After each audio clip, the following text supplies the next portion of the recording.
Hello and welcome to episode 141 of Magic Rays of Light, a podcast exploring the world of Apple TV and so much more. I am, of course, your host, Sigmund Judge, and I'm joined once again by my co-host, Mr. Devon Dundee.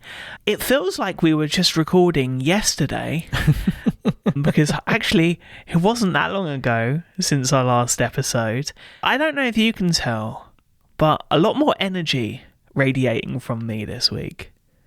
Yeah, I can tell. I think last week you had the energy of like the excitedness of the festival. Now you got more of that well-rested energy. So it's a different kind of energy, but definitely glad to be back together. And I thought maybe we wouldn't have a ton to discuss this episode because it's only been, 4 or 5 days since we last recorded. But boy, do we have plenty to talk about. So excited to dive into all that with you. But first, Sigmund, I just want to ask you, how's your week been? My week's been great. My best friend actually came over at the weekend and we checked out some festival stuff. So we saw Denis Villeneuve talk about his career from like the Dune films to Blade Runner 2049 to two personal favourites of mine, Prisoners and Enemy. Great films. Of course, he has to have that conversation with someone. And that someone was a big surprise. It was Brett Goldstein of Ted Lasso and Shrinking fame. We'll be mentioning him at least one more time this episode. So that was very, very cool. And of course, on the Friday, we got to see Blitz once again. And I got to rewatch it without any preconceptions of what to expect and kind of got to turn my analysing brain off and my enjoyment brain on fully. Really great. Cannot wait to talk about it again. But after all of that festival stuff, my friend Glenn said to me, "This has all been wonderful. Thank you so much, but can we just watch something for fun?" I know this isn't going to be something you'd be particularly interested in, but I want to drag you along to see Transformers 1, the new animated Transformers film. So we had a look at some listings in central London, and it was showing in 3D at the Odeon Dolby Cinema, West End. We went to it. I didn't know what to expect, really, from a Dolby Cinema. I've never been in a Dolby Cinema before. To my surprise, I think I may have come across the best cinematic experience I've ever had. Wow. You know, sometimes you have like intro videos that's like, you're about to experience the best colour, the best sound, and everything else. And then you kind of go, yeah, okay. This intro is completely different. The Atmos audio, which was like spatial audio but without AirPods, was out of this world. There was this whisper right at the beginning, and it sounded like only I could hear it. But my best friend had exactly the same feeling and same reaction. It was absolutely insane. And before the film started, I had a look up. I counted about 38 speakers that were visible, going all the way up the ceiling and to the sides. Incredible. As was the 3D. The 3D was amazing. Didn't lose any colour. I believe the glasses that Dolby use are active shutter glasses. Just out of this world. But I couldn't help but think this was very close to what I get at home with Apple Vision Pro. And as much as over the last few weeks we've been gushing about Apple Vision Pro, and we will be a little bit later on in this episode as well, it made me realise actually how far we have yet to come when it comes to the theatrical experience at home with Apple TV. And I just wanted to talk to you about that briefly and what things you would like to see. The first that kind of came into my head was a long time wish that we've had, and that is the use of more HomePods in like this spatial audio setup. But I'm guessing there'd be more. Yeah, I think that's definitely audio we talk about is so important, and I think that's one that just as great as the two big HomePods together are. I mean, they do make for a great experience. It's not going to give you that impression of someone whispering right in your ear. You need more speakers for that. So 4 is better than 2, right? And mean, I guess we could eventually get up to 36 or 37 or however many there were in your theater. And I feel like we would need maybe more Wi-Fi bandwidth for that, but we'll get there eventually. To me, what I was thinking of is how you talked about the brightness, despite the 3D-ness, and how much calibration has to go into that, whether they're just using a super bright projector or two projectors layered on top of each other. I don't know all the details of how Dolby pulls that off, but just the level of calibration that has to go into that. And that's something else we've talked about before, is all the different screens that the Apple TV is being plugged into. And Apple has these tools to try to check and make sure that you're doing what you're supposed to be doing and have your settings all right, but it's not a one-to-one thing with the manufacturer. It's not able to actually communicate with the device, figure out, okay, this is your exact model, and here's a database of all the settings that you should be, or actually, let me just do it for you, right? I'm going to check the database and just set it for you. And I'm going to make sure that you're getting the closest to that Dolby experience that you possibly can and getting the most out of your screen. Because it's really easy to mess up your TV settings, right? I've walked into enough living rooms with just settings all wrong and just pick up the remote and start flipping through them, right? But if the Apple TV could do that for you and really have that deep understanding of your screen, I feel like that would go a long way towards maximizing that experience for a lot of people without making them become experts in calibrating their TVs, which, most people aren't. One of the kind of downsides of 3D, the theatrical experience, are the glasses. Mm-hmm. But I got thinking, if the AR, VR, spatial computing platform ends up going towards glasses and shifting towards that, and we've talked about this as futurists, about this is going to be 10, 15 years away, and we're hearing whispers that it might not be that long. Could we at least see those glasses that I'd potentially wear every day would just work with the ecosystem with Apple TV to be able to display 3D? Because that's one thing that the Apple TV's never been able to do. And as much as I was a bit of a naysayer for 3D all of these years, this experience this weekend completely changes things, along with, of course, my experiences on Vision Pro. Yeah, I think it's amazing how just one experience can just really change your perspective on things like that and show you what the potential for this technology is. And I think 3D really is making a bit of a comeback in our community, at least in terms of people being willing to give it another try. I think a lot of that is removing the friction around it, which, as you mentioned, if you're already wearing glasses, smart glasses, then why not just have those be able to integrate with your TV or just display the content for you or whatever that ends up looking like. Yeah, I think that makes a lot of sense and really could be an incredible home experience. So I think the Apple TV, we never want to discount the work that Apple does and what an incredible experience it is today. And, there are tools to help get you as far as you can with the technology that's available. But there's more to come. And if you look at a home theater setup 20 years ago compared to what's possible today for a fraction of the cost, I think you'd be amazed at the jump in quality. So it's exciting to think about where we'll be in 20 more years as things continue to push and we can get that. Ultimately, what we want is that Vision Pro type experience for everybody, right? That's what we're moving towards. And I think the Apple TV will be moving us closer and closer that way as time goes on.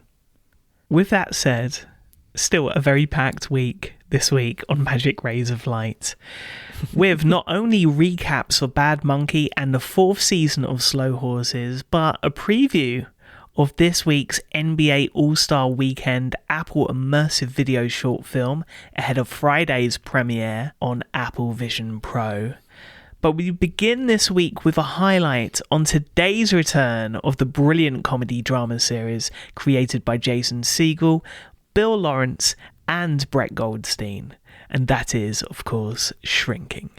Jimmy is struggling to grieve the loss of his wife while being a dad, friend, and therapist. He decides to try a new approach with everyone in his path, unfiltered, brutal honesty. Will it make things better or unleash uproarious chaos? I think we're all on a hot streak. What are you wearing your sex boxes at work for, you little freak? Dress for the job you want. This is what I hate to come out of my office. It's not your patient's job to heal you. Well, maybe I don't have enough boundaries. But we should be working together, like Batman and Robin. You already sound like him. I'm gonna make you pay for that. That's exactly what Batman would say. As you mentioned, Sigmund, the series comes to us from Jason Segel, Bill Lawrence, and Brett Goldstein. Just an epic trio there coming together for this show, and it really does come through. Starring, of course, Jason Segel, Harrison Ford, Jessica Williams, Luke Tenney, Michael Urie, Lukita Maxwell, Krista Miller, and others.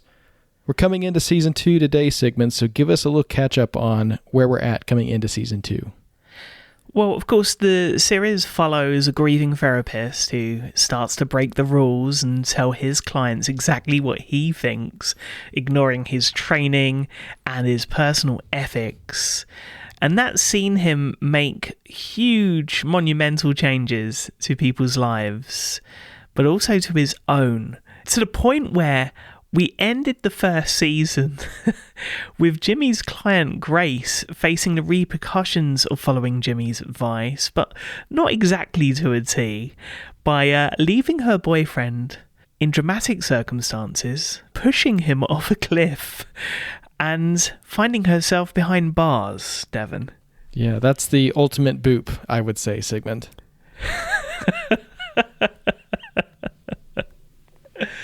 This season's very much about Jimmy now coming to terms with this unorthodox way of teaching, right? And the fact that his own grief may have seen his therapy take too far of a dramatic swing to be more helpful than harmful. He ropes in friends like Brian and Boss Paul to help him reconcile with his kind of self-righteousness. And there's even moments here in this second season where his methods take a backseat to Paul's, where he's able to see the positive effects on Sean, who was a pivotal point of season 1, to the point where it kind of sheds new light on his own approaches and how a balance is sometimes a good thing.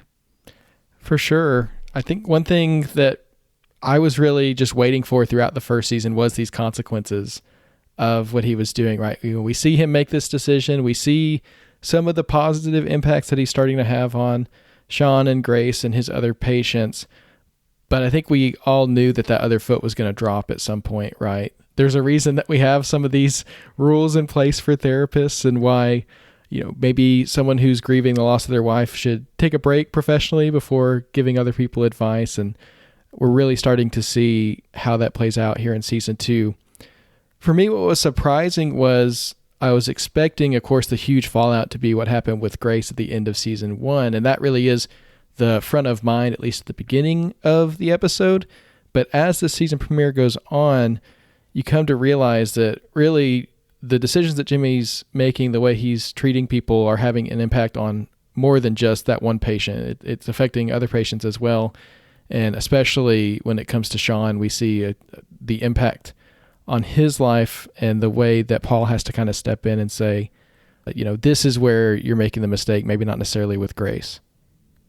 Another string picking up from season 2, the relationship between Jimmy and Gabby and how they're coming together in season 1 maybe originally came from a place of grief and not necessarily a place of positivity, despite the sexual urges that continue throughout this season, thanks to some red underwear and from Jimmy, I should point out. Yeah, we saw that a little bit in the trailer, and you can tell just from the way the season is set up that whole Gabby-Jimmy storyline is going to be an interesting aspect of it. And they're both going through some stuff, right? They're both dealing with things in their own lives, and it's impacting the way they act and maybe act out. But it also is a great way of bringing in people from their community, people like Liz and her kind of stance on that whole thing. And I love her relationship with Gabby, and really just the entire community that's brought together here, Jimmy's extended family. I just love the way they're all brought in here in this season. It's really interesting. You mentioned Liz and Gabby, but the person that I want to mention is Alice here, who, of course, her support really centered around Liz and Gabby in the first season, along with, of course, some sessions on the bench with Paul. Because in season 1, Lakita Maxwell's character really is dealing with her own grief whilst also trying to pull her father out of this kind of drug-fueled binge with the odd sex worker. Right at the top of the first episode, that's how we're introduced to Jimmy and the way he is. And it's really, that first season, she was almost like a supporting role and an anchor to that particular storyline, whilst her own grief was in the background. Now, she's really finding her own way on her own 2 feet, following the teachings of Paul, and Liz and Gabby are kind of dealing with their own stuff, as is everyone in this season, right? So she's definitely got space to breathe, and she definitely gets some help later on from Brian, who is another character that didn't really have much adversity to deal with in season 1, but has plenty here, and is also dealing with his own grief as well. That they were all very, very close to Alice's mother, who died in a car accident. We don't really, I feel, get into the detail of how she passed away in the first season, and that's really explored here. And what's also explored is how a young person is able to tackle their own grief, learn about friendships at that age, but also recovering from that grief through her relationships, but also through the spirit of her mother and the power of forgiveness. Something that is so strong. I will tell you from a personal point of view, when I was in my 20s, I had some friends that were coming home from the same music festival that I was at. Unlike myself, I arrived home safely. They did not, and that was due to an accident on the road. And I still hold some anger. There's a storyline in this season that allowed me to kind of let go of that, because I don't want to ruin anything of this season. But I think that is where shrinking is really strong. We see so many of these characters overcome their own adversities, and we see that even more so. It talks about Brian. Let's talk about Derek, who's going through his own adversity, really. He is still that jokey, wisecracking father and husband to Liz, but his relationships are tested throughout this season. Even though it starts with him spying on Jimmy, doing his best to play as matchmaker for Gabby, whilst also keeping a close eye on his son who's pining for Alice. So his hands are full.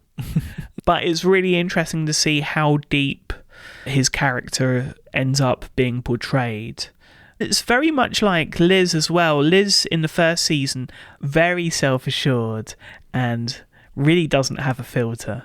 That changes in this second season, and her friend Gabby is there to help. Now, we've talked about all of the cast members we knew. How much do we want to say about Brett Goldstein's on-screen involvement in this second season? I think we should give him about as much time here as he gets in the trailer. Which is to say, he's there, he's wonderful. I'm so excited that he's here. But his role in this season, they've kept it under wraps for good reason, and I think we'll learn more about it throughout the season. But I'm excited for his presence, and he's just one of those people who, he has so many talents behind the scenes and in front of the camera, and he just brings something into every room he comes into. So I'm excited that he's here, but I don't think we should go too far into it. Do you? No, let's just say it's a very constrained performance. challenging on an emotional level. I think it's probably one of the most challenging highlights of this season. And that storyline in particular is the perfect example of why Shrinking works and its brilliance from an empathetic point of view. And I got to say, for me, Shrinking is right up there in, I'm going to call them the weepy category, right, of Apple Original series, because we've talked about Trying and how much I cried during every episode. There was something about that show, even the happy moments, that just made me want to well up. I had exactly the same feeling watching these episodes recently with my mum for season 2, because they do hit quite personally, but in a beautiful way. I just think this is a show that we're going to get, I hope, for many, many years to come. I hope so as well. There's the potential here for so many different ways that they could go and keep going with these storylines and these characters, and of course bringing in new characters and patients as well. This show, to me, what gives it its longevity is the catharsis that I feel when I'm watching it. The beauty of seeing people heal while also recognizing that there's more to be done. I think that's a reality that we all experience. We all want to heal from the things that we've been through, and we all want to help others heal as well. And just admitting that that's a journey we're all on, and it's not a linear path. We're all going to mess up and need people to be there for us, and seeing that portrayed on screen, I think it's really beautiful. And then you throw in the humor as well, just to kind of keep things from getting too heavy and weepy. The jokes are amazing, and when there's a comedic moment that also hits emotionally, I feel like that's when the show's at its best, and it nails that, I feel like, every episode. So I would not be surprised to see this one continue on, and with the creative team and the on-screen cast that they've got, this one I hope is here to stay as well, and I'm really happy that it's back for season 2.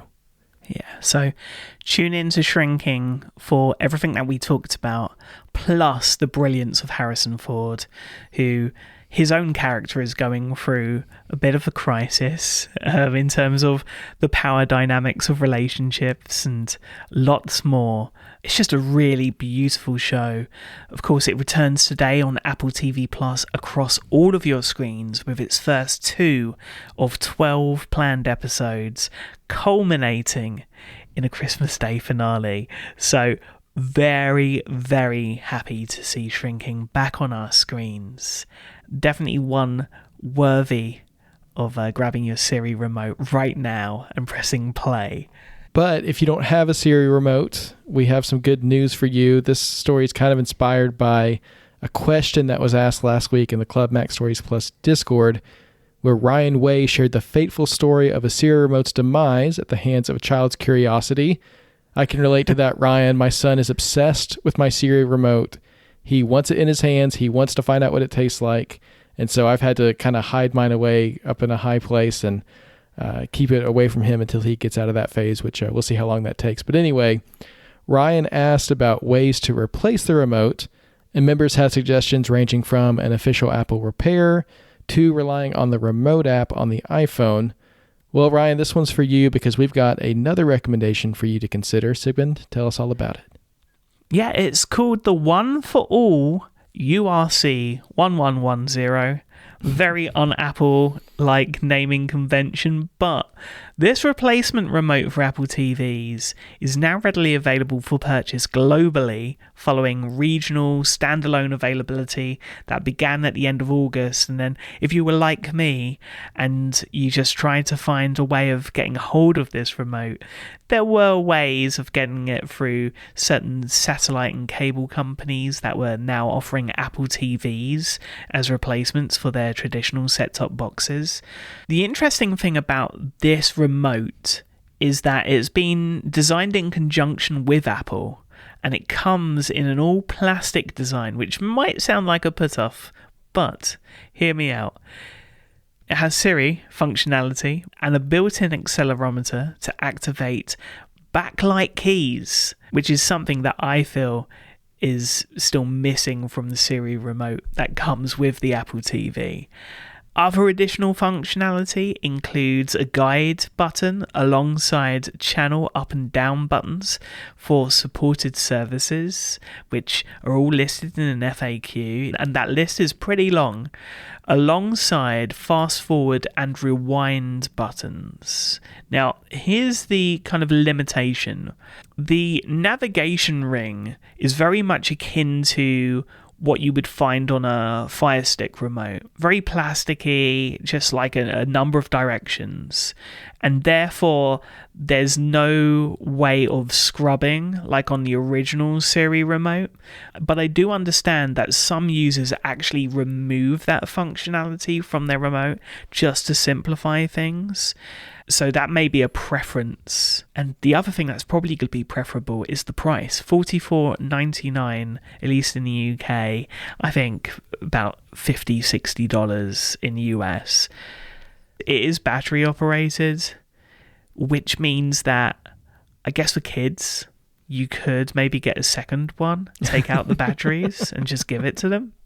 That could work out. It then works out more expensive than the original Siri remote, but there's definitely some benefits to this one. As soon as I read this, I thought, there's the option, Devon. Yeah, it's a great option. It's awesome to have alternatives to the remote, especially with those more traditional button key layouts. And of course, the backlight, that's really impressive and something that continues to stay on our wish list for the next Siri remote. But if you're looking for something a little bit different with some different options, definitely check this out. It's cool to see it available for everyone.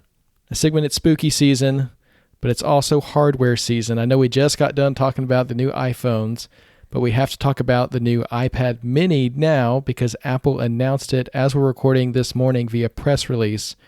We thought it might be a part of the iPhone event. We thought it might be a part of a Mac event that's coming later this month. Well, no, they split the difference and just put it out as a press release. So let's talk about the update to the iPad mini that I've been predicting. I think the past couple of events I put some points on that, so I won't be predicting that again for a little while. It includes the A17 Pro chip with support for Apple Intelligence, which I think just makes a lot of sense. Apple's not going to be putting out any more iPads and iPhones without Apple Intelligence support. It's going to be kind of a baseline feature now. A17 Pro is interesting instead of A18 because the A17 Pro is using that older fabrication technology that a lot of people have kind of assumed that Apple wants to get off of because they're moving past the M3 and there was no A17 chip for any of the iPhones. They're all on the A18s now. So that's an interesting decision. But either way, it still gives you Apple Intelligence, and it's a newer chip, which will give you years and years of software support as well. Supports the Apple Pencil Pro for users of that, so we're moving past Apple Pencil 2 finally and simplifying that chart on Apple's website just a little bit. It also includes faster USB-C speeds, Wi-Fi 6E, and Bluetooth 5.3. Now, what's carrying over from the previous generation is the screen and the cameras. Those are all the same hardware as before, but with the new chip, the camera does support HDR4 now, so you're going to get better HDR photos out of that same camera thanks to the processor. And for me, the biggest upgrade, other than the processor, is double the base storage because the previous generation iPad mini came with 64 gigabytes of storage. Mm-hmm. And honestly, to me, that's just not enough for a device that you're going to be using for much other than streaming. So I always recommended people go up a storage tier.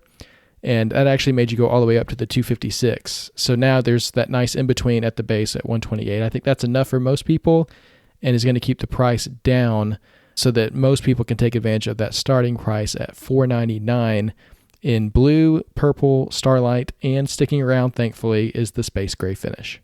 The blue color is really nice. I'll just put it out there.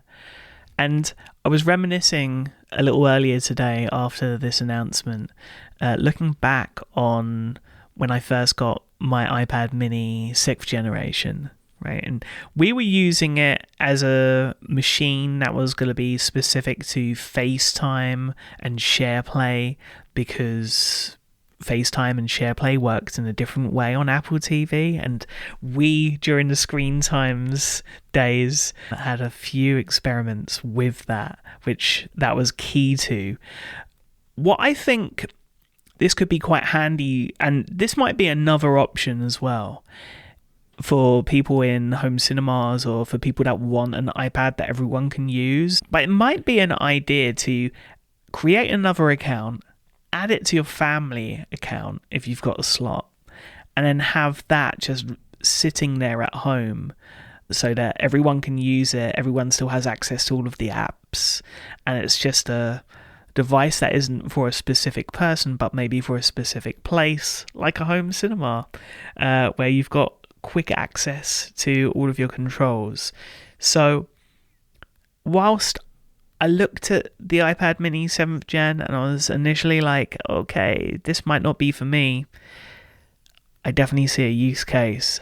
Well, here's the secret. You pass down the 6th gen, you make that the one that you make the home device, and then you have your 7th gen for whatever else you want to do with it, right? That's how you justify the cost. You got to find a second use for the one you currently have, so you have to upgrade. My 6th gen actually went missing, and then I rebought one and then sold it towards the iPad Pro. Oh, that's right. This year. That's right. So you're iPad miniless right now. You definitely need to jump on this, but I'm personally going to be sticking with my 6th gen. I love it so much, and while these features are compelling, and I think that a lot of people are calling this a spec bump, which is fair, that's really what it is, but spec bumps are necessary to keep products in line with the rest of the lineup and keep, again, those years and years of software updates going. So this 7th gen, even though it may not have that new screen that we were hoping for and will continue to hope for the 8th gen, it will be future-proofed in a way that my 6th gen won't be, but I'll be holding on to it for another 2 or 3 years, however long it takes until we get to the 8th gen iPad mini. Let's move on to app news. We have some exciting news about our favorite app, the TV app, which received a server-side update this week that took care of a problem that we've mentioned a few times on the show. Sigmund, tell us all about it. Yeah, well, the TV app has rolled out what is a resolution, really, to a recently controversial change that we called the feature that wasn't a feature, where purchased movies would have their credits minimize, and you'd get lots of recommendations that were branded iTunes recommendations, and even the recommendations didn't necessarily match up. It was just kind of like what was in the editorial right there and then. The TV app have rolled out a change where no longer do those credits minimize, they run through duration for feature films, and the credits for purchased TV show episodes do minimize, but very near to the conclusion, and only to prompt playback for the next episode in the show you were currently watching. So very, very cool. However, the only downside is that this format still doesn't quite work when it comes to classic cartoons that don't have end credits. And therefore, right before the end of the cartoon, it's minimized and there's a countdown for the next cartoon before that episode's finished.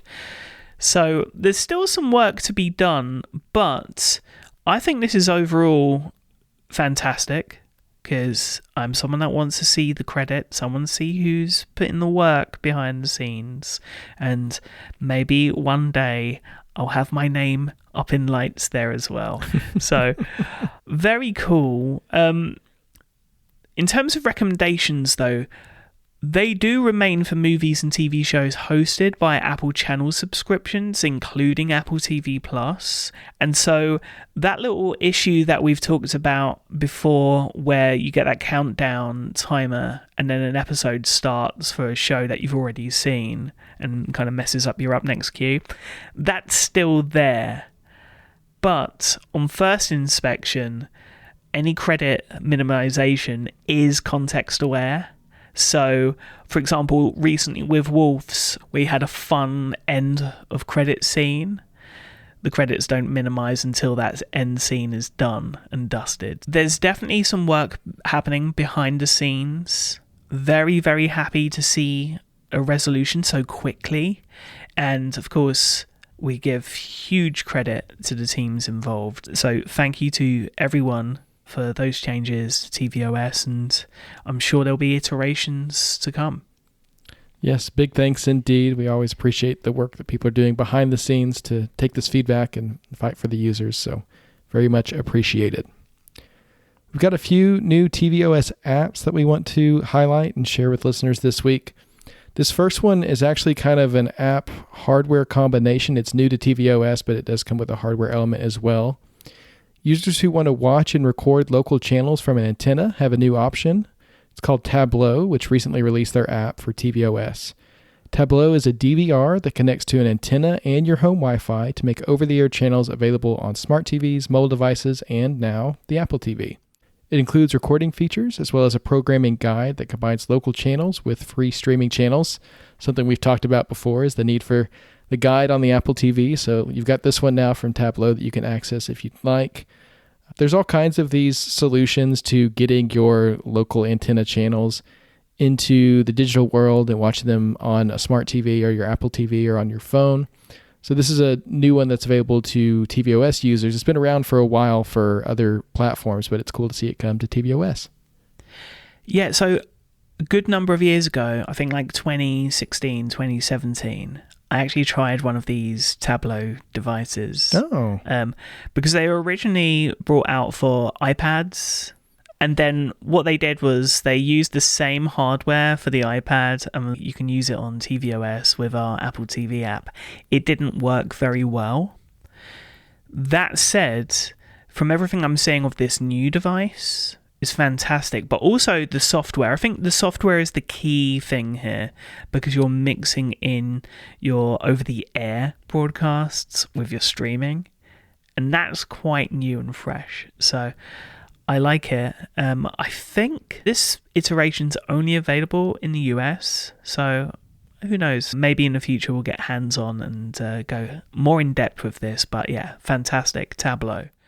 Another app beginning with T, which I'm very, very happy about, is the introduction of Tracked, which has released its app for Apple TV, allowing users to not only mark movies and TV shows as watched while staying up to date with the latest episodes, but it also deep links to all of the services that are included in their database, including Netflix.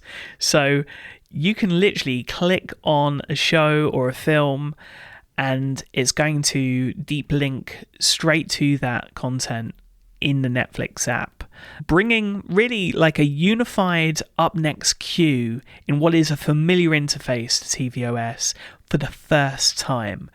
And even better still, there's no ads. I could actually see for a lot of users Tracked kind of taking over from the TV app in some instances. You know, it's not perfect by any means. It is a little bit clunky on the navigational side, where you have to really hard press right and left and up and down. Someone did mention to me that Just Watch have deep linked for forever to Netflix as well, but they don't have the user interface that is very akin to what the Up Next queue does on the TV app. They've got lots of other kind of recommendations that are specific to services as well, and yeah, it's just really, really well thought out. The nice thing also about Tracked is because they have an open API. If you've already been tracking those films and TV shows in an app like SQL, you are able to bring all of that data back over to Tracked, or choose SQL for your iOS devices, maybe Tracked on tvOS until that tvOS app does come from Roman. But yeah, very, very cool, and just a positive move, I think, for what we have always wanted but could never have due to politics and backroom deals and everything else. Yeah, this is really exciting, and happy to see it come to tvOS, and looks really well done. I could definitely see this becoming my go-to launcher, especially for Netflix shows where the TV app doesn't have that. What I'd love to see eventually is top shelf support for the Tracked app, so that you could literally just have your queue right there at the top like you do with the TV app and jump straight into it. I think that'd be incredible. So great work there, and really exciting to see it on our Apple TVs. Another app I know a lot of folks are going to be excited to see on their Apple TVs now is Unwatched, which is an app for saving and watching YouTube videos from Michael Farron. It's now available on tvOS. This app, at least to me, popped up out of nowhere and it's taken the community by storm over the past, I'd say, month or so as this really cool way to watch YouTube and organize your videos. And it has great support for things like marking where you paused a video so you can pick it up later, even on another device, which is great and not something that I've been able to do before with YouTube, of which I appreciate a lot. So having this on tvOS is obviously a great addition, and so you're able to manage your library on your phone or iPad and then watch it up on the biggest screen in your house. It also integrates with the standard video player from Apple, right? Which is something that Google and YouTube are never going to do, I don't think. Not anytime soon, anyway. I've had a lot of fun actually using this over the last few weeks now. Really, really handy. I haven't really used an alternative to YouTube on iOS or tvOS before, but I had been, and I continue to, on Apple Vision Pro. I guess I'm one of the lucky ones. You are. You might be one of those people. Remember when Flappy Bird disappeared and people were selling their iPhones with Flappy Bird on eBay for like hundreds of dollars over the value? Well, that may be what your Vision Pro ends up being. Unfortunately, I joke to cover up the pain, because this really is unfortunate that Juno, which is Christian Selig's Vision OS app for watching YouTube, has been removed from the App Store after Apple received complaints from Google concerning the app. And Christian has a blog post where he makes his case that, he made it clear to Google that he wasn't doing anything to infringe on trademarks, and he was trying to adhere to the requests that they were making, even though the app was already within their terms of use. And unfortunately, it was just a battle that was lost and not worth fighting. If anyone is familiar with Christian's work, you'll remember his app Apollo and the struggle there, and I completely understand why he's decided not to continue this fight. So unfortunately, you can't download it from the App Store now. If you already have it installed on your Apple Vision Pro, you can still use it as of now, but it is a wrapper for the YouTube website. So as that site changes over time, there's no promise that it'll continue to work, unfortunately. It's sad. Juno was one of those day one Vision OS apps. It may have been the first Vision OS native breakout in terms of popularity, and was really well done, and Christian did great work on it, and you ought to be proud of what he's accomplished with it. And even though we're saying goodbye to Juno, we'll always appreciate it and continue to use it as long as we can. There were kind of rumblings internally. I remember in the lead up to Apple Vision Pro's launch at the beginning of the year about there being a Netflix app that people internally were using. There might have even been a YouTube app. So I do hope that these companies do change their minds and reestablish what they want to do on the platform, and quickly. But until then, thankfully, we've got an incredible app developer community. There are other ways of watching YouTube, just not as good as Juno on Apple Vision Pro. In other news, this is an interesting studio move in the world of TV production, and it's kind of a trend that we've been seeing. We talked a little bit ago about some consolidation at Paramount. Well, now Disney is folding ABC Signature, the studio behind Apple original series Bad Sisters, 5 Days at Memorial, and Amazing Stories, into the company's 20th television studio as part of a restructuring that sees approximately 30 employees laid off. So we've seen this again with Paramount, and I think it's a trend across the industry right now, just these companies that have gotten so big and have multiple studios consolidating, getting those things more streamlined. Of course, our thoughts always go out to the employees affected, people who've been doing great work and who are going to be looking for new jobs. We wish them the best in looking for those. And it'll be interesting to see when Bad Sisters comes out before too long what the logo is on the credits there. Is it going to be ABC Signature, or is it now going to be that 20th television, which is where they seem to be going forward? It's really interesting, actually, looking at streaming and it being dominated by series, of course, to keep the subscription numbers up for all of these different streaming platforms. And yet you have this happening. You have the closure of the television studios at Pinewood, where I saw West London Studios touting for business following that news this week. West London Studios, of course, the home of Ted Lasso, just 10 minutes away from Heathrow Airport in London.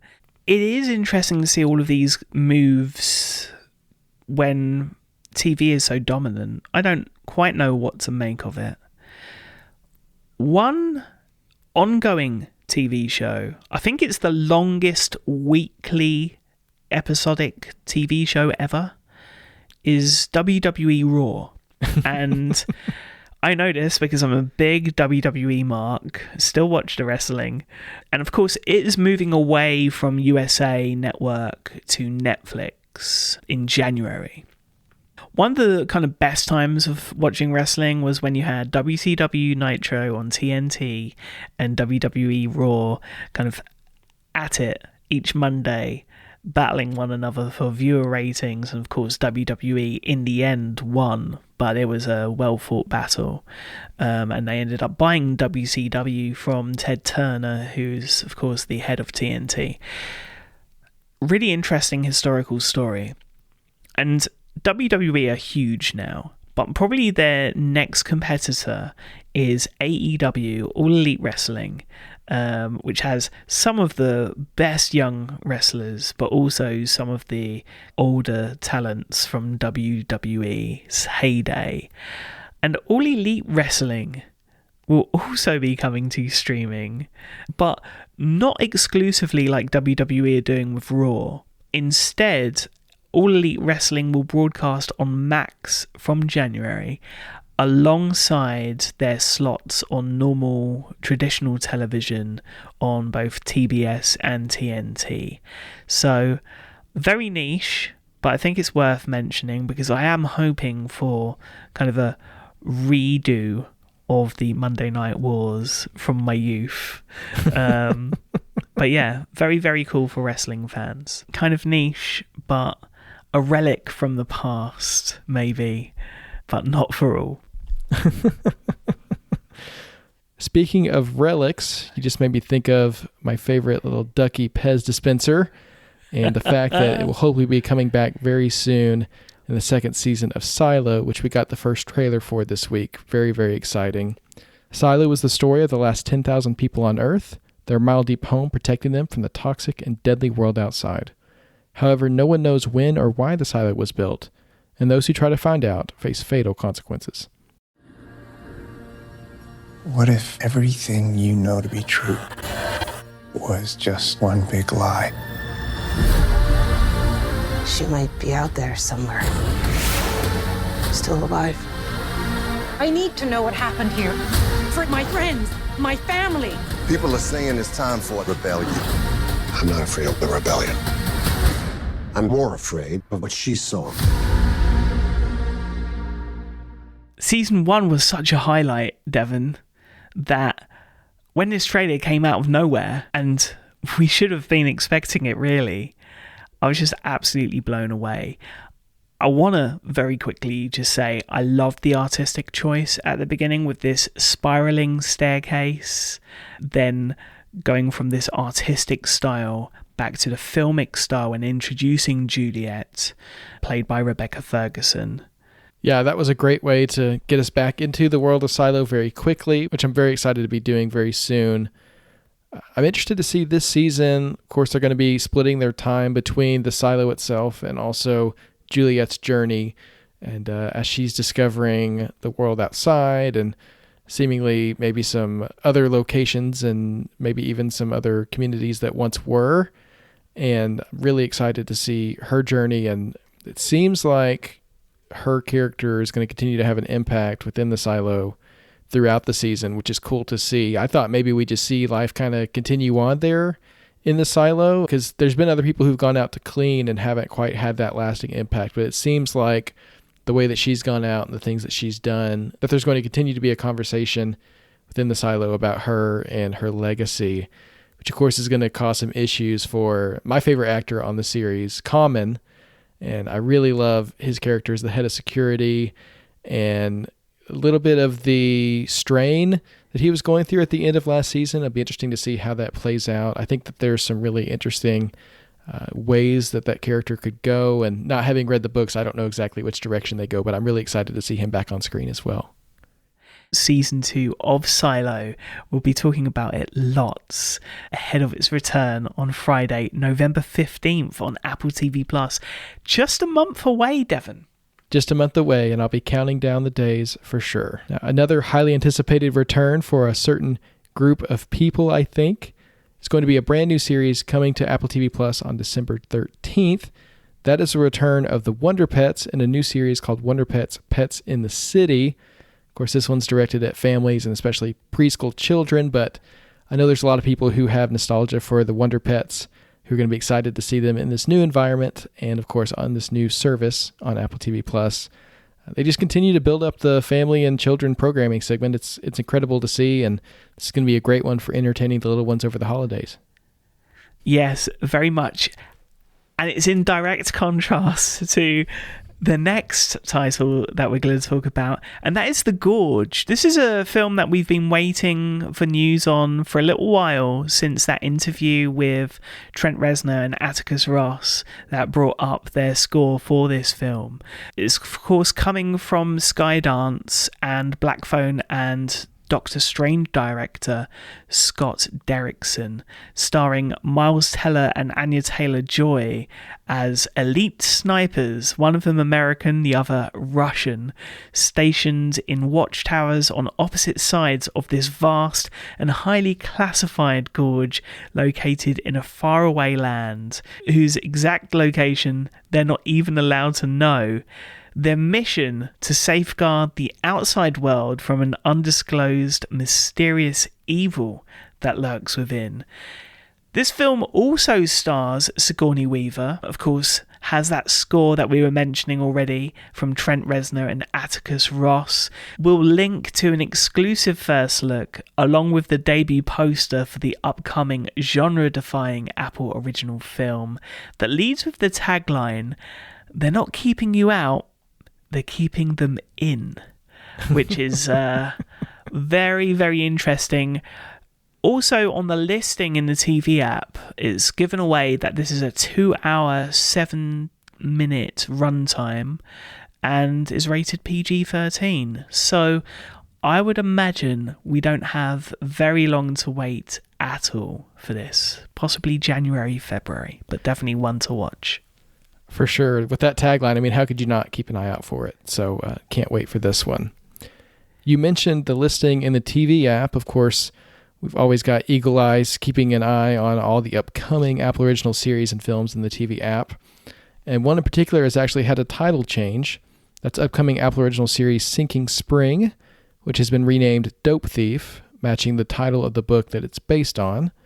Starring Brian Tyree Henry, the series follows two lifelong friends from Philadelphia who pose as DEA agents to rob a country house. But the small-scale grift quickly becomes a matter of life and death. So now we'll be looking out for Dope Thief as opposed to Sinking Spring. I'll be honest, I kind of like the original title better, but I understand matching the book, so it's very clear, what it's based on and what the story's going to be. So that's coming up, but let's talk about this week, because on Friday we've got a very exciting release for Apple Vision Pro users. That's the NBA All-Star Weekend in Immersive Video. Even more exciting than that, Sigmund, is the fact that you got a preview of this video. So tell us a little bit about it, about your experience seeing it, and what we can expect. Yeah, so I was very, very fortunate to have been invited by Apple to head over to Battersea HQ earlier today to have a look at this NBA All-Star Weekend short film. And let me just say, we've gushed about Apple Immersive Video so much, right? Especially last week with the debut of the first narrative feature film in the format with Submerged. Still kind of getting over Submerged, to be quite honest with you. Every time there's been a new piece of content in Apple Immersive Video, I think we've gushed. Right, we've loved everything, whether it's been wildlife, whether it's been the adventure series. But something that we were talking about last week was how the enclosed space really lent itself to the video format and the filmmaking format. And as much as the previous sports short films on MLS and of course Super Bowl have been astounding. Because they're in massive, massive stadiums and some of the action is taking place quite far away from the cameras, the NBA All-Star Weekend, which was filmed in February at Indianapolis in Indiana, it's just something completely different because it is in like a small arena as opposed to a massive stadium. And that means you get really close up to the action, whether it's the slam dunk contest or the first ever NBA versus WNBA 3-point challenge with Stephen Curry going up against Sabrina Ionescu. And of course, you also have highlights from the All-Star game in this 4-minute package, alongside some brief studio introductions with some of the players highlighted in what is a celebration in the NBA season. There is something quite special about this particular short film because of that enclosed space. If you've ever experienced sports in a smaller venue, you'll know, you get this energy off of fans, off of people beside you getting excited. There's one shot during this whole thing where you are in the front row and the person next to me was like shaking his leg in anticipation for this free throw. Very, very cool. But also, the second time I looked at this, beyond some of the things that we've already seen in Experience Immersive, where there's a massive slam dunk coming right at you and another player is intercepted and that ball bounces right in front of your face, they're all there. But this short film does a really good job in translating that live experience that the MOS and the Super Bowl short films just don't. Because on those big stadiums, you know the crowd are there, but they're kind of bokeh out, right? There's none of that here. And that, I think, is going to add to a lot more replayability. And I think the thing we have to talk about is the runtime. It's only 4 minutes yet again, and we're getting yet another taster, like an appetizer to the thing that we want, which is a live game or a full game even. I don't know how long it is until that is possible, Devon, based on like bandwidth, based on just the technical limitations, and no doubt the hard drive and storage space that you would need for a full game. And where do you choose to pick those shots? I'm sure through this footage that we see 4 minutes of, how many hours did they compile to get to that 4 minutes? That, I think, would be really interesting from a creative point of view, but from a user experience, it is mind-blowing, as per usual. Awesome. Well, it's exciting to hear you talk so highly of it. And I like the idea of having that more of a crowd experience, feeling like you're actually at the game and watching with other people. I think there's just something about that. I'm not a big sports fan. We talk about this all the time. I'll watch a game with anybody. I'll watch any game with anybody just to be a part of the group and pick a team and just get into it, right? So I feel like I'm going to get that vibe from this, which is going to be great, and I'm really looking forward to it. So if you weren't invited out to see it early, like Sigmund was, and you have a Vision Pro, you can watch it this Friday, the NBA All-Star Weekend in immersive video on Apple Vision Pro. Another thing I wanted to mention with regard to Apple Vision Pro also is, if you have a store nearby and you haven't had a demo yet, even if you have actually, right, it's probably worth making your way back to the Apple Store to check out Apple Vision Pro once again, because of course, the beginning months following the rollout of Apple Vision Pro across different regions was very much an introduction to this new platform, to spatial computing, to immersive video, and to, your own personal home cinema that you can literally take on a plane with you, which still blows my mind, just the thought of being able to do that. Now at Apple stores, they're introducing more of a configurable experience, right? Where if there's something you want to try out, you can do it. there really aren't any limitations to these demos now. So, for example, not only is the demo having the introduction of a segment from Submerged, which of course we talked about last week, but there's also the ability to test out the Mac virtual display, something I use a lot. I think something you do as well. But again, these demos are far more modular and they show off different experiences throughout the platform. Currently in the store demos, refresh from this week, we have, of course, the Files app and the Passwords app. Not very exciting, neither is Tips. But we've got Built XR, Complete Heart X, DJ, which is such a good demo, Encounter Dinosaurs. And then we also have the Office suite from Microsoft in there, which, if you're looking to use this as a spatial computer like Devon does, then, this is going to be something special. Synth Riders, Things, What the Golf, which I think is completely overlooked because it is like a toy that you put on your desk and then play with occasionally rather than this all immersive type thing. And I hope we see more of that kind of thing developed because I love it and I think it's a great start. Not everything has to take over your whole vision. But yeah, part of this past weekend, I did take a friend to check out the older demo. And if there's one thing that I would say, if you're going with a friend and you're getting them to check it out, now, as of a few weeks ago, you can share your own photos and videos that are spatial, and you can check those out in the demo. But also, I was looking over the shoulder of the person that was demoing for my friend, and they've got this cool iPad companion app where they can see the immersive video that the user is watching and they can control certain things. They've got warnings whether or not the lenses are too close or if the fit isn't correct, and they can see all of that on their monitor. I wish, and I did mention this earlier today, I wish we had that same access at home to help with demos, but also to capture some of this immersive video for those that just don't quite get it and can't get to an Apple store. So yeah, overall a great experience. The NBA All-Star Weekend heading I think consistent lineup of immersive videos over the next few months into the holiday season. The perfect time.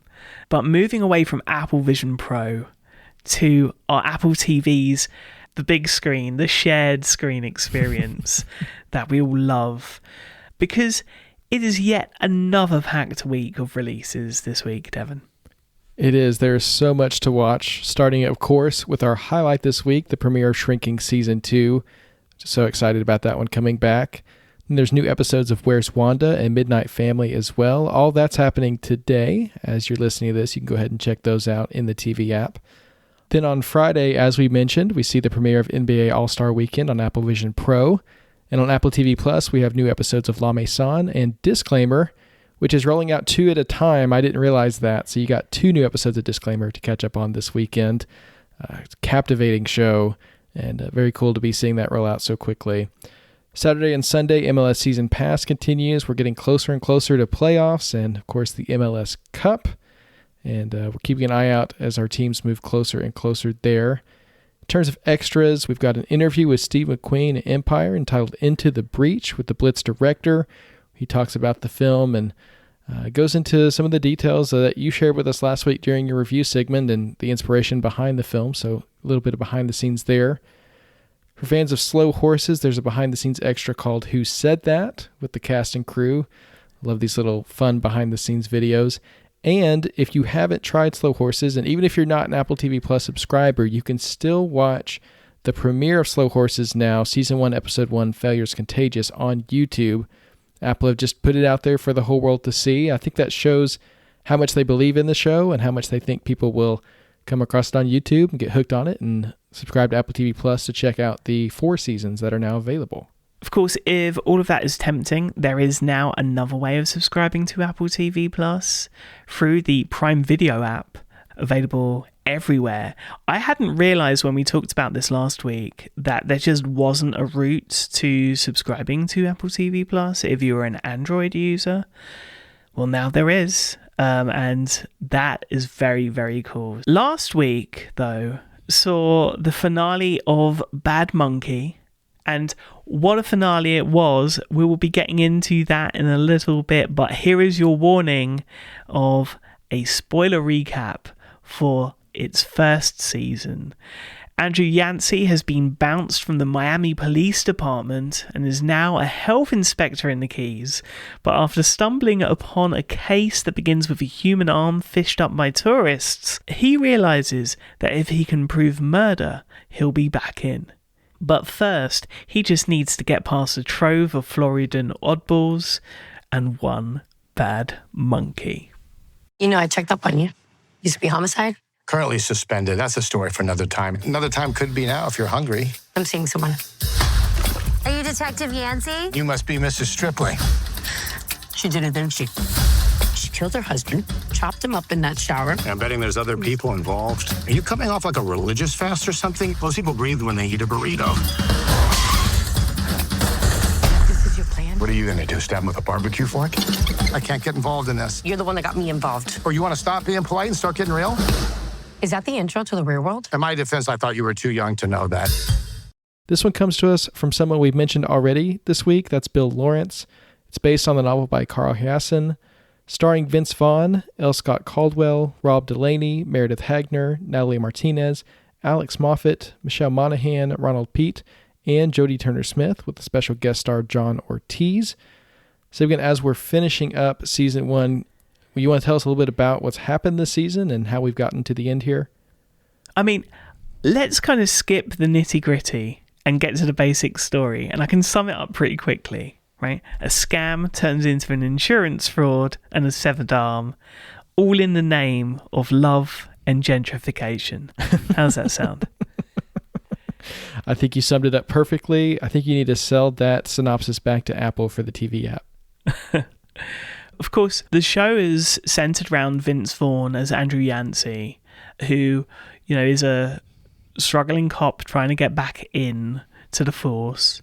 He has the best friend, really, and ex-partner one could wish for, played by John Ortiz, who honestly has very much of a guest starring role and not too much going on in this story. The story, in my opinion, actually comes more from an interesting cast of characters that includes a dragon queen, a father that kind of strays away through besotted love with Eve Stripling, played by Meredith Hagner.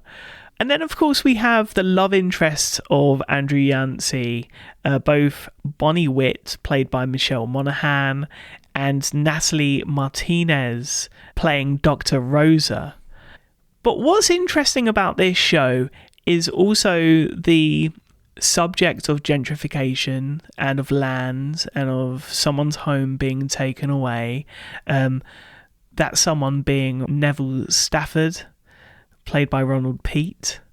And you do wonder just how long it's going to be until all of these stories intertwine. And I think that's something from this show that is done beautifully and expertly by Bill Lawrence and the writing team. Going back to how we introduced the series on this show, it did take me some time to get into this, due to, I think, probably the constant voiceover, especially in the early episodes. We praised it for disclaimer last week. I know it's something that didn't bother you.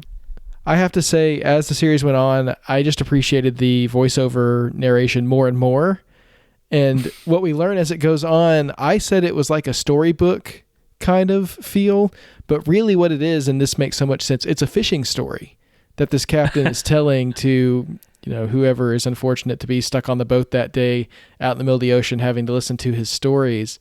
And I love that that's the structure of the show. I think in certain ways, it still has that kind of detective, lone cop kind of feel to it. But framing it as a fishing story, I think just gives it a totally different vibe. And it does a great job, like you said, of tying in those characters who, at first when you introduce them, you have no idea how they're ever going to relate to Yancey and his whole life in the Keys. But yeah, I thought that was actually really effective. And I was into it from the beginning, but I completely understand why it could take a little bit of time to get into. And I hope that people who gave it a try stuck with it, because I really do think it picks up as the show goes on, and really once you figure out what it is and kind of get into that mode. So I'd say maybe it starts off a little bit hard to get into, ramps up towards the middle. We'll get to the end in a little bit. I hope we're not building up that conversation too much, but we do have a lot to say about the ending of the season. But speaking just about the season as a whole and the midst of it all, standout moments throughout the season. Did you have any particular moments that really stuck with you that you enjoyed a lot? To me, honestly, the whole exchange between Rob Delaney's Christopher and Meredith Hagner's Eve Stribling was really not just funny, but horrific at the same time, right? You've got this father who has had to fake his own death and cut his own arm off for the love of this crazy, crazy lady. There were some things that I empathized with from Christopher's point of view, especially where there were like elements of his character that still seeped through when he was being protective of his daughter, who he'd also faked his death to, right? Played by Bill Lawrence's daughter, Charlotte, who I thought did a great job here. I think the other highlight for this in general was just the chemistry between the different couples, of course, Andrew Yancey and Dr. Rosa, but also the chemistry between the Dragon Queen, played by Jodie Turner-Smith, and her on-screen mother, Yaya, played by L. Scott Caldwell, because it introduced a moral dilemma where the Dragon Queen is convinced by Eve Stribling and Christopher to join their escapades, but that doesn't last very long. How about yourself? I mean, I'm kind of not necessarily picking out a specific moment in this season. I think there were several for me that were really enjoyable. Of course, the big reveal that Christopher is alive and that he's not the boyfriend, but he's actually the husband who was supposed to have passed away. I think that was a really great reveal and a fun moment there. And then I think as you're starting to see the storylines tie together, when Yancey and Neville meet for the first time in Neville's sister's restaurant, I thought that was a great moment, and just kind of kicking off the two plots of the show interweaving and coming together. I thought that was great. And then the moment that you realize that Yancey and Rosa are actually going to become a couple, I feel like that was great, because I was expecting this show to be a little bit more anti-hero-y, like, that Yancey was going to be someone that you couldn't relate to or that always made the wrong decision. And he really turned out to be someone you could root for. And I think that really changed for me through his relationship with Rosa and seeing that come together. I thought that was all very sweet.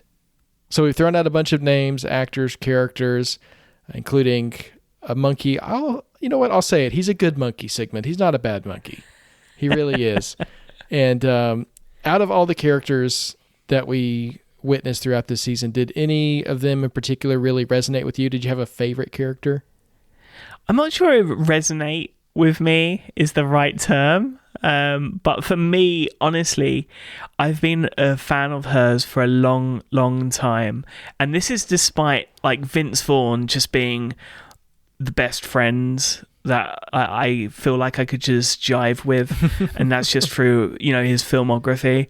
But there's just something really special about the talent for Meredith Hagner as Eve Stribling.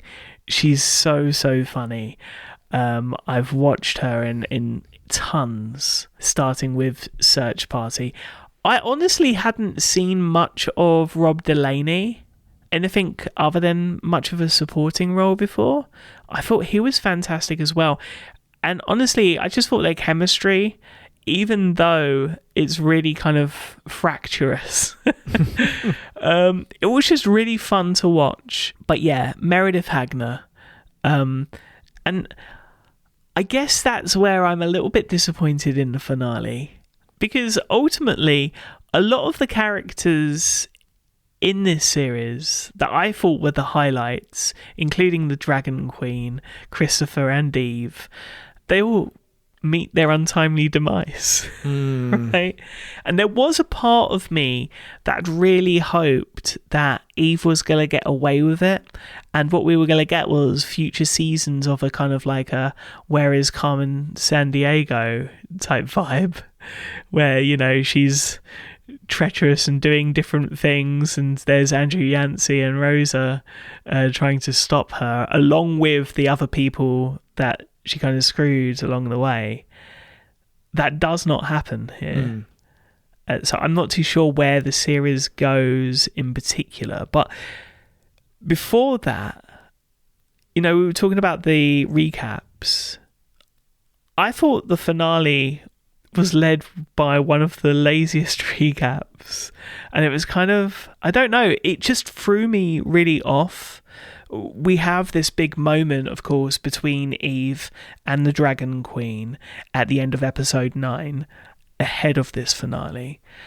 So I guess in part, we kind of know where things are going to a degree. But the recap just wasn't the intro I needed to get excited for a finale. It felt very phoned in and rushed, which is very much how I felt about episode 10, all in all. Yeah, it was a strange finale, to be sure. The way that, I mean, you get the sense that storylines are going to start wrapping up, but the way that they wrap up is, I'd just say, not satisfying necessarily. And you have the cosmic fate with Eve, which honestly didn't bother me too terribly much. I mean, I was honestly, you know, you want to see Yancey get his victory, and that's not what we see here at all. He doesn't get the victory. I feel like what this finale was trying to do was upend our expectations in a way that made things as bad as possible for Yancey. And maybe there's some sense in which that's, I don't know, there's a lesson in that life doesn't go the way you expect, or, you know, there's value in understanding yourself, even if you don't necessarily improve your life circumstance. I don't know. But for me, having come to root for Yancey so much, I wanted some sort of happy ending for him. And it seems like on every count, he just gets kind of let down. You know, Eve gets away, and even though she does eventually pass away, he's not the one who gets to catch her. She doesn't actually get really brought to justice, right? It's just some freak accident that leads to her death. Rosa comes back and then leaves again. And they just kind of, she says, I really appreciate you. You've helped me start to discover myself. Now I'm going to go do that on my own. Yancey doesn't get his job back. He's still a food inspector. Like, literally, the final scene of the season, he's sitting in the same chair that we introduced to him in episode 1. And even though he's been through this whole transformational journey, he's learned about himself. Ultimately, the only people whose lives have been improved are those around him. And he comes to realize that he's a catalyst, and maybe there's some value in recognizing that about yourself. But at the same time, you're helping all these other people. You would hope that your life would be better in some tangible way, and that's just not the case. And so for me, that's why it wasn't an enjoyable finale, because the character I'd been rooting for didn't really get any benefit for all of his efforts.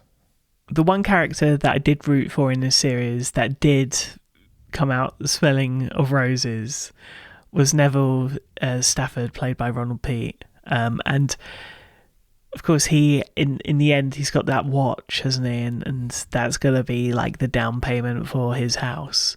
That, I think, is a beautiful kind of memento from this season. But there was part of me that wondered whether or not Neville Stafford and Andrew Yancey would end up being like a buddy cop duo for future seasons. But honestly, there wasn't enough that hinted at that. And I just don't know where, with the demise of the Dragon Queen, Christopher, and Eve Stripling, where they really go with this, if Bad Monkey was to return. And it's very rare when I say I don't see how the story continues and what its prospects are of a renewal, which is surprising because I did really enjoy this series up until probably the last couple of episodes, where I really felt like it just didn't stick the landing. Yeah, see, I spent the entire season kind of approaching this as a mini series because it's based on a book, and that's generally just how I approach things based on a book, because you assume that they're probably not going to continue on, although Apple has done that and will continue to do so with certain series. And I was actually really happy with the 10 episodes that we got up to the finale. Like, I was going to be very happy with the ending and just letting it be this series that I enjoyed and move on from. Now, with the ending that we got, I want it to continue on just so that maybe there could be a better ending. And maybe that's a useless wish. Like, you know, it's kind of hoping for something that even if we got a second season, it might end up the same way. But I guess maybe in my head, I can just have some headcanon that Rosa and Yancey ended up together and everybody lived happily ever after. But now I'm actually hoping for a second season just to see Yancey maybe have a better result at the end of season 2 than season 1. One thing is for certain, though. More Vince Vaughn on Apple TV Plus. Please, please, please. Well, you can now stream Bad Monkey in full across all of your screens on Apple TV Plus. But before you hit play on Bad Monkey, it is time for a recap of season 4 of Slow Horses. This is a show that I know you've loved every season of. I do think the writing and the direction and just the general story in Slow Horses is pure gold. And this season didn't disappoint. The Slow Horses are a dysfunctional team of British intelligence agents who serve in the dumping ground department of MI5, known unaffectionately as Slough House. But in season 4, a bombing detonates personal secrets, rocking the already unstable foundations of Slough House. And wow, what a ride it was. The bomb went off in London. You're about to find out that it's all just starting. He's a monster. He created an assassination squad. I got this. Yeah, lovely. You always run off by yourself trying to be a hero. Our threat levels are critical. Ready to strike. What are we walking into? Adapted for television by Will Smith from Mick Herron's novel Spook Street, a season packed full of incident. Where do we want to start? Well, Sigmund, let's start at the beginning with a quick recap of the season. But of course, before we do, we want to make sure everyone knows that we will have spoilers for season 4 of Slow Horses in the next few minutes. If that's not your thing, go ahead and skip to that next chapter and come back once you finish the season. Well, the season kicks off with a car bomb exploding in a shopping mall, and MI5 scrambling to figure out the intention behind the attack. Meanwhile, River Cartwright is presumed dead after a tragic incident at his grandfather David's house. When it's revealed that the victim was actually an imposter pretending to be River to harm David, River travels to France to understand his intentions. Over the course of the season, the Slow Horses discover that these two incidents are related and can be traced back to a former operative named Frank Harkness, a mercenary with family ties to David and River. Jackson, River, and the rest of the team take down Frank's remaining agent and capture him, only for Frank to blackmail MI5 and other government leaders into releasing him. And that's just the very, very basics of what happened this season. It was quite a wild ride. But of course, one thing I love about Slow Horses is the way the story ties together, and you always end with the finale with the whole team coming together to take down the threat, right? I really love that. And each story is different, but the threads, the way they tie them together, and just the pleasure of following that mystery and hopefully figuring out at least parts of it on your own, I feel like that's just a ton of fun and part of why I love this show so much. Each season of Slow Horses kind of opens with one of the slow horses kind of being a little oblivious to what's going on around them. That's something that continues this season with that opening scene with Roddy and the Christmas party.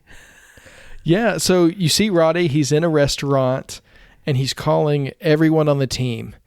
And you wonder, okay, what's wrong with Roddy? Why would he be reaching out to all these people? And you know that something bad is about to happen, but you get that quick fake that they've created this fake Christmas party that only Roddy doesn't know is fake, and he's waiting for everyone else to show up. And that was an excellent way to start off this season. Just moments like that subvert your expectations and just play off a character's personality in a way that everyone else can kind of make fun of them.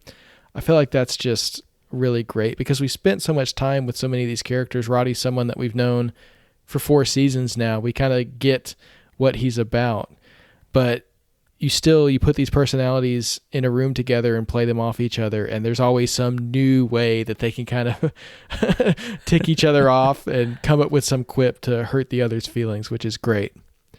Speaking of Roddy, though, my favorite scene from this entire season, I have to shout it out, is actually a callback to a scene with Roddy in season 3 where he drives that bus through the door trying to help, and it's just completely pointless. He just, wrecks somebody's house for no reason.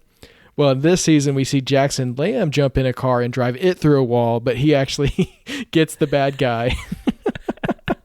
I immediately thought of Roddy when I saw that, and I thought, okay, there needs to be a line somewhere, maybe even next season, where Jackson says something to Roddy like, well, at least I know how to use a car in the field or something like that. But there's just so many moments like that throughout the season that, again, to me, there's the mystery element, which I love, but then there's just the characters and their personalities and how they're grating on us, but even more so on each other, and just the way the sparks fly when they get together is amazing.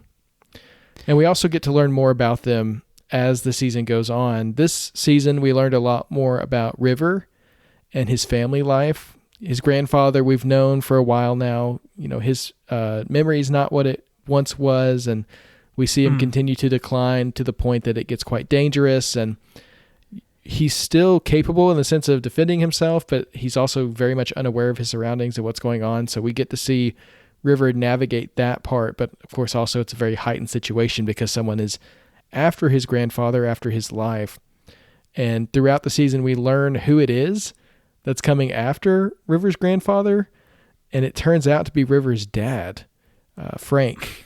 And this reveal, I feel like they were hinting at it a couple episodes before. There was this whole thing about David's daughter being tied in with Frank and David having to save his daughter from Frank and bring her back home.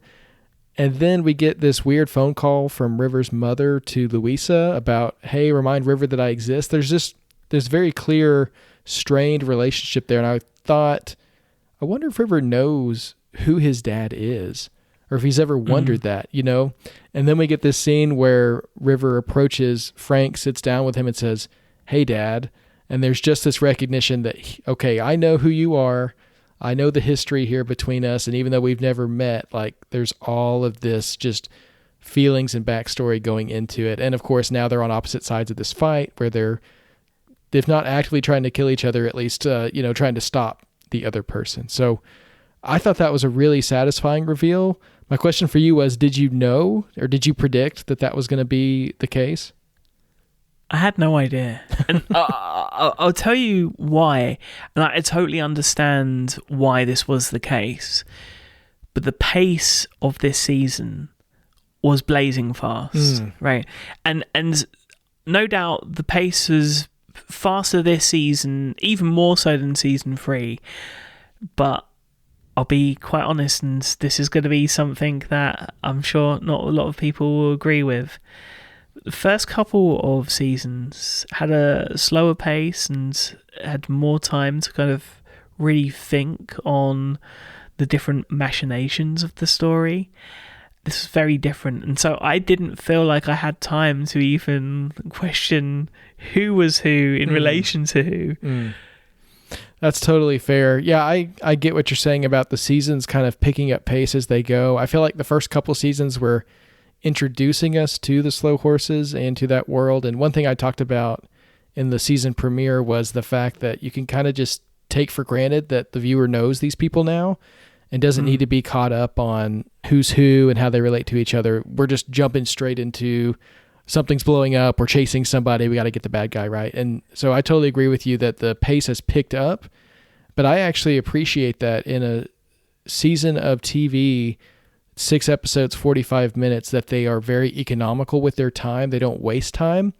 And I wouldn't say that the quieter moments you're talking about are necessarily wasting time, but in a series that's been going this long where you can assume familiarity with the characters, I appreciate the way it's actually picking up the pace. So for me, it's getting better with time, but I understand what you're saying about it. Maybe you do need a moment to breathe every once in a while you're watching Slow Horses. But I think overall we can agree it was an enjoyable season. Maybe not your favorite necessarily, but for a show that's been going this long now and a season a year, I mean, they just keep cranking them out. You know, it really is impressive the quality that they've been able to keep up with at this point.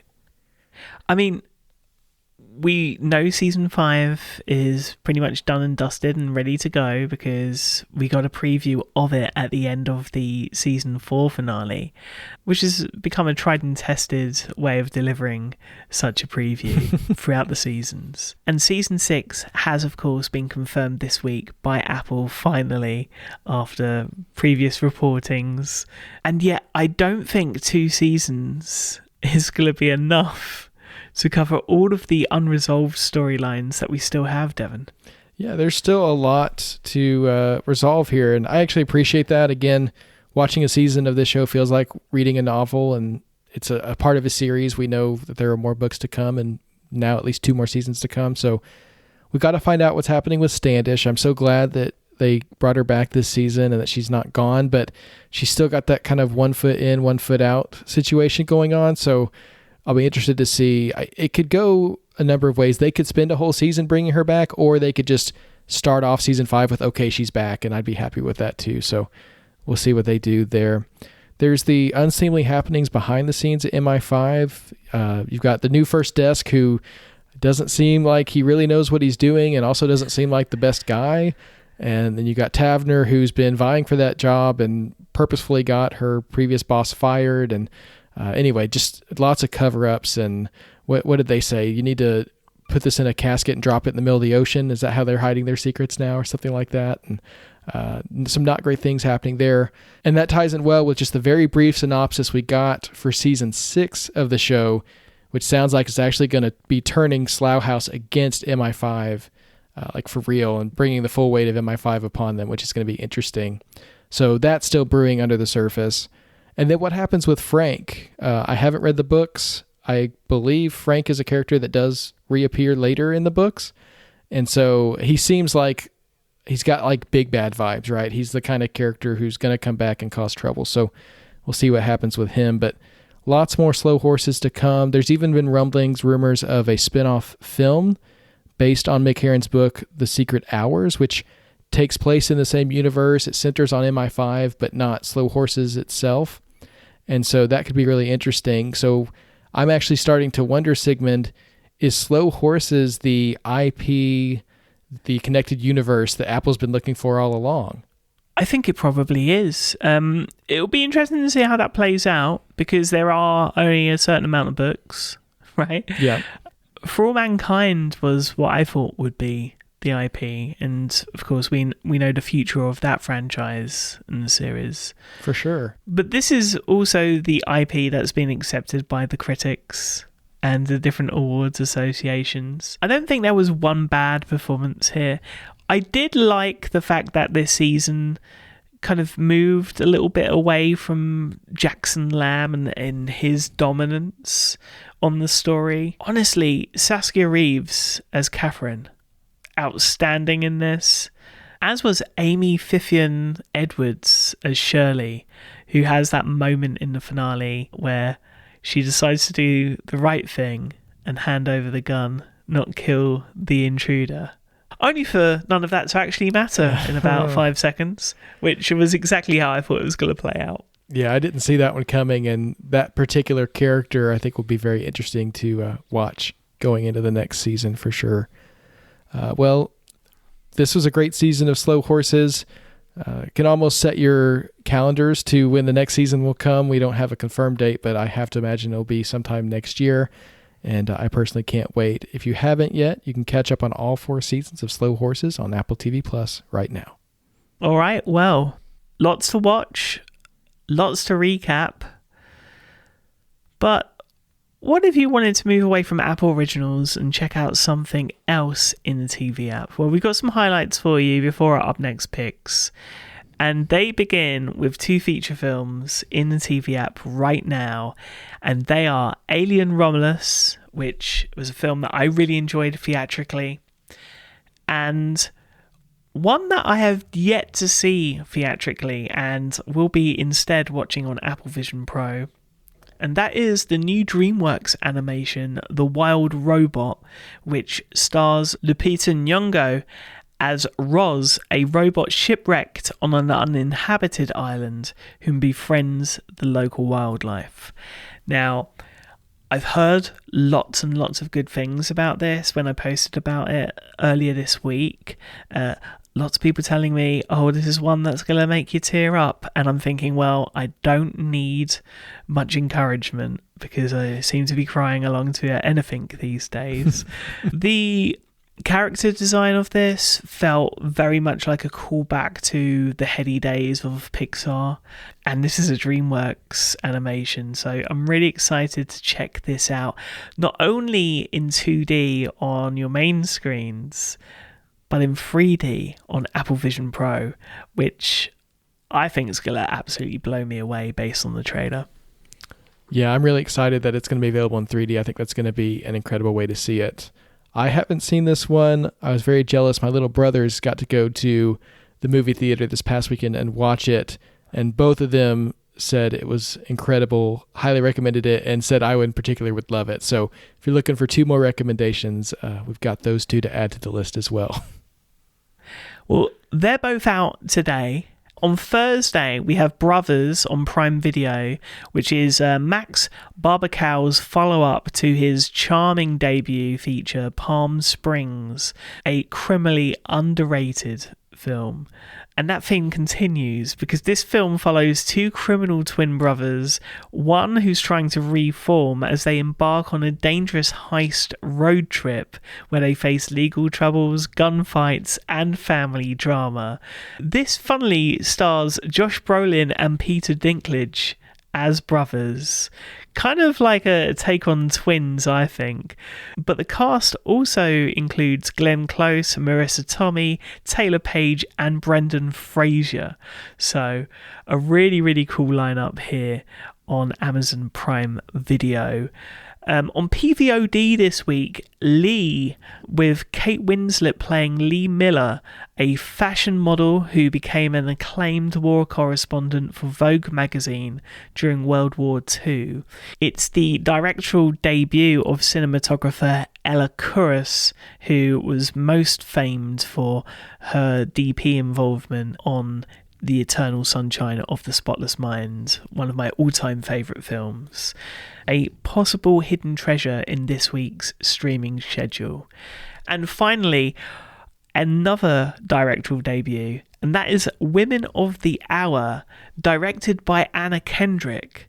This film premiered at the 2023 Toronto Film Festival, with Netflix scooping up US distribution rights for a reported $11 million. So it's taken a little while for this film to actually come to Netflix. This film takes place in 1978 when serial killer Rodney Alcala, played by Daniel Zavato, appeared on a dating game and won a date with bachelorette Cheryl Bradshaw, played by Anna Kendrick. At the time, Alcala had murdered 5 women, and his strange facade during the episode later nicknamed him the dating game killer. What's really interesting about this is I've already checked out like the real life footage of this game show that you can check out on YouTube. It's super, super spooky. I'd imagine people are going to do the same thing. So a fascinating story retold there. And they are the TV app highlights for this week. But we end with our up next picks. And Devon, you've got a bit of a theme going on the next couple of weeks. Starting this week, a bit of music. Yeah, I've got several music releases coming up that I'm excited for, and this is the first one. It's called Louder, the Soundtrack of Change, and it comes out this Thursday on Max. It's a documentary on women in music and the ways that they fight for change. It's directed by Christy Jacobson and produced by Selena Gomez and Stacey Abrams. I'm a fan of Selena Gomez. I'll watch anything that she's a part of, so that's kind of what got me interested in this. But watching the trailer, it really does look like a fascinating documentary, of course, celebrating women in the music industry and the strides that they've taken and how they continue to fight for change today. It features a ton of musical artists, including Shaka Khan, Melissa Etheridge, Linda Ronstadt, Her, Mickey Guyton, Rhiannon Giddens, and a bunch of others. So if you're a fan of any of them and want to see them interviewed and talk about their own history and the roles that they've played in the changes that we've seen, definitely check out Louder, the Soundtrack of Change, this Thursday on Max. We're going from louder to like screeching louder. Okay? If you're into heavy metal, then you'll know what I'm talking about. Because my pick this week is Hysteria. It's a new original series on Peacock that is set perfectly for spooky season, and it's set during the satanic panic of the 1980s, where a beloved varsity quarterback's disappearance causes whispers of occult activity and satanic influence throughout the town. Dylan Campbell, Geordie and Spud, a trio of outcasts in a struggling heavy metal band called Death Crunch, decide to capitalise on the town's sudden interest in the occult by rebranding themselves as a satanic metal band, which leads to them becoming the targets of the town's witch hunt. This is starring a fresh cast of new faces, alongside horror great Bruce Campbell, best known for his portrayal of Ash from the Evil Dead franchise. And this just looks like an absolute blast. I checked out the trailer. I haven't seen it yet myself, but when all 8 episodes do become available this week, just know I will be watching them non-stop, and I'll be giving my thoughts on next week's episode. So, bit of a risky one, but yeah, the trailer at least hit all of the right buttons. This sounds just right up your alley, and I imagine right up a lot of our listeners' alleys as well. So, great pick this week, Sigmund. Of course, we'll link to all of that in the show notes and everything we talked about. And if there's anything that we talked about this week that you have thoughts on, we do want to hear from you as well. You can contact us on social media via the links in the show notes, or you can email the show or send us an iMessage to magic@maxstories.net. We would love to hear from you. Thanks to everyone for listening this week. Sigmund, it's been a great episode. You want to send us off? Absolutely. It's always a great episode with you, Devon. But of course, we will both be back next week with the debut of Before and a Pachinko recap. So until then, stay safe. Watch some Apple TV, play some Apple Arcade, and please have a great week.